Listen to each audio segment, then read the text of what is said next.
자, 추가적으로 궁금한 사항 있으시다면 언제든지 부동산 시그널로 문의 전화 주시기 바랍니다. 서울전화 02-2128-8504번, 서울전화 02-2128-8504번으로 편하게 이용하시고요. 유튜브에 알토마토 검색하고 들어오셔서 실시간 채팅으로도 궁금한 점 남겨주시면 되겠습니다. 자, 다음 상담 바로 만나보죠. 이번에는 끝번호 2898번으로 보내주신 사연이고요. 안녕하세요. 40대 직장인입니다. 2020년에 1주택을 처분하고 청약을 도전하고 있는 4인 가족의 가장이기도 합니다. 그전까지는 잘 몰랐는데 반전세의 세입자가 되고 나니까 연말정산의 소득공제 항목들이 눈에 들어오더라고요. 제가 부동산 관련해서 혜택을 받을 수 있는 내용은 어떤 것들이 있을까요? 라면서 올려주신 종목. 연말정산 너무너무 중요하죠.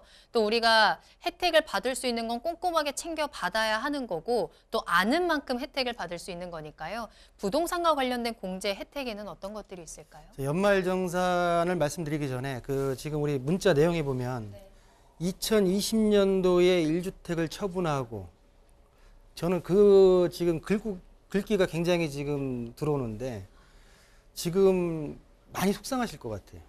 왜냐하면 2020년도와 2021년도 상반기 4, 3분기까지 굉장히 많이 올랐기 때문에 맞아요. 지금 처분하신 집을 지금 현재 시세를 확인하게 되면 굉장히 많이 속이 쓰리실 겁니다. 보지 마세요. 일단은 마음의 힘내셨으면 평화를 좋겠고요. 위해서. 네. 분명히 우리 지금 청약 전략을 펼치고 있는 분에게도 분명히 나름대로의 큰 호재가 찾아오지 않을까라는 말씀을 좀 드리면서 자, 연말정산입니다. 지금 현재 1월 말이니까 한창 지금 연말정산을 하기 위해서 직원분들이 이제 막 국세청 홈택스에 들어가서 이제 자료 뽑고 등등 하고 있을 텐데요. 자, 지금 40대 무주택자가 연말정산하는 데서 재작년도까지는 내가 주택이 있었기 때문에 주택에 대한 연말정산 소득공제나 세액공제를 못 받았어요.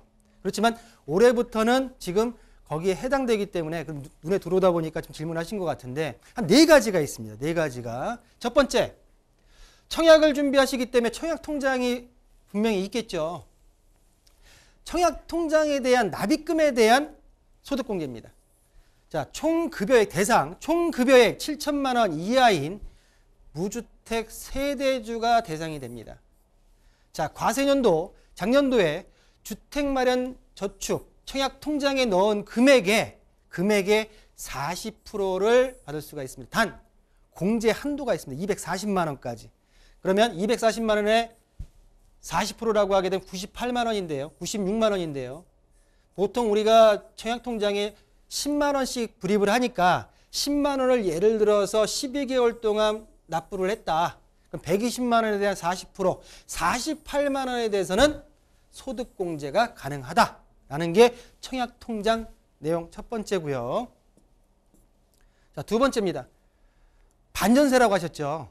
월세가 지금 납부가 될 거예요. 월세를 지금 지급을 하고 계실 텐데 월세에 대한 부분도 납부액도 세액공제를 받을 수가 있습니다. 공제 대상 같은 경우에도 청약통장과 비슷하게 연간 총급여액이 7천만 원 이하 무주택 세대주가 대상이고요. 자, 기타 이제 국민주택 규모 85제곱미터 미만의 이하 또는 기준시가 3억 원 이하의 주택의 대상으로 월세 세액공제 가능합니다. 공제율은 공제 한도는 750만 원 한도입니다. 지출 월세액의 10%. 단 연 총급여가 7천만 원 이하가 아니라 5,500만 원 이하일 경우에는 10%가 아니라 12%까지 공제해 주겠다.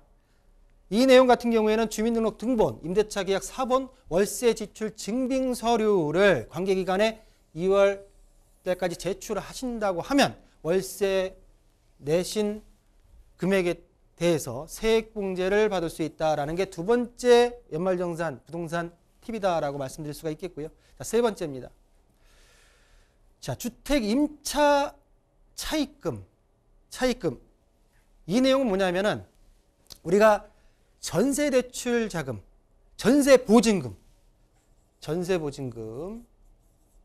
그리고 월세 보증금이 부족해서 은행으로부터 대출을 받은 금액에 대해서도 원리금 원금과 이자에 대한 상환액에 대해서 소득공제를 받을 수 있다는 내용입니다. 자, 무주택 세대주 근로자고요. 보시는 대로 소득 금액에 대해서는 제한이 없습니다.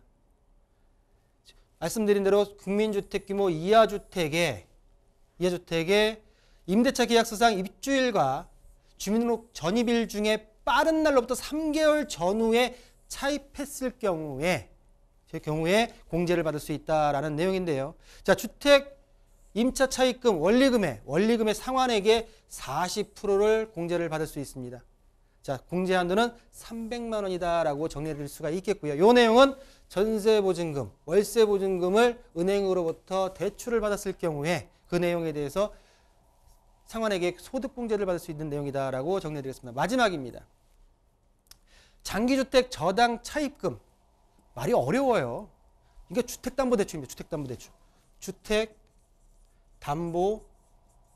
이렇게 하면 많은 분들이 이해가 될 텐데 너무 어려운 말로 자꾸 써가지고 헷갈립니다. 자, 주택담보대출에 대한 이자를 낸 것도 소득공제가 가능합니다. 자, 근로소득 있는 무주택 또는 1주택 세대주로서 취득 당시에 기준시가 4억 원 이하의 주택, 그리고 주택 소유자와 차입자의 명의가 일치해야 되고요. 그리고 주택을 소유권 이전 등기일 또는 보전 등기로부터 3개월 이내에 주택담보대출을 받은 경우에 대상이 된다. 이자 상환액 전액, 원리금은 아닙니다. 이자만 해당이 됩니다. 이자 상환액 전액을 받을 수 있고요. 공제 한도는 연 300만 원에서 1,800만 원까지다라고 정리해 드릴 수가 있겠고요. 이 네 가지 내용을 가지고 이번 연말 정산 13월에 월급이 됐으면 하는 바람으로 정리해 드리겠습니다.